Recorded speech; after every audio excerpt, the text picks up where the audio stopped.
আপনি যদি wedding photography শুরু করতে চান তাহলে আগে থেকে একটা বিষয় পরিষ্কার করে নিন, এই কাজটা শুধু ক্যামেরা কেনার মধ্যে সীমাবদ্ধ নেই।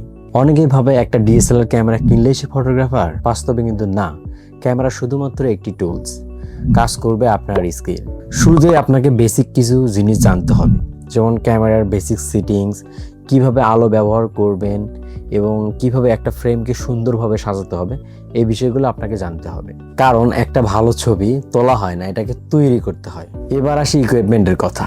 ওয়েডিং ফটোগ্রাফি এমন একটা কাজ যেখানে একটি ক্যামেরাতে কাজ করা খুবই রিস্কি।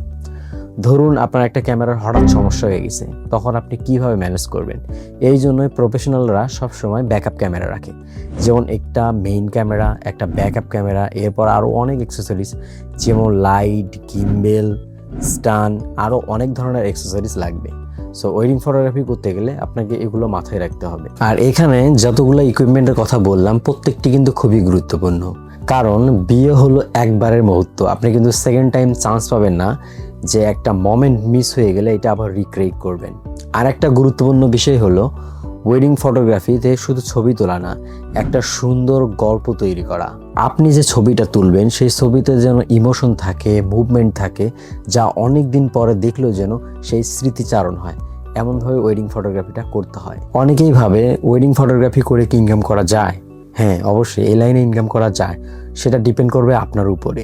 ওয়েডিং ফটোগ্রাফি একদিকে একটা আর্ট এবং অন্যদিকে একটা ভালো বিজনেস, যেটা করলে আপনি অনেকটাই স্বাবলম্বী হবেন, কিন্তু আপনাকে সেইভাবে পরিশ্রম করতে হবে এবং সব কিছু বুঝে কাজ করতে হবে। আপনাকে ক্লায়েন্ট হ্যান্ডেল করা জানতে হবে এবং প্রফেশনাল আচরণ করতে হবে এবং সময় মতো কাজ ডেলিভার করতে হবে। এই তিনটি কাজ যদি আপনি সময় মতো করতে পারেন তাহলে দেখবেন আপনি অন্যদের থেকে আলাদা হবেন। আপনি যদি এই ফিল্ডে ভালো কিছু করতে চান তাহলে আজকে থেকে শেখা শুরু করুন, প্র্যাকটিস করুন এবং আমার এই পেজটি ফলো করে সাথেই থাকুন। আর এমন স্টেপ বাই স্টেপ ভিডিও পেতে আমার সাথেই থাকুন। আমি চেষ্টা করব নিয়মিত এই বিষয়গুলোর উপর ভিডিও করে শেয়ার করার জন্য, ইনশাআল্লাহ।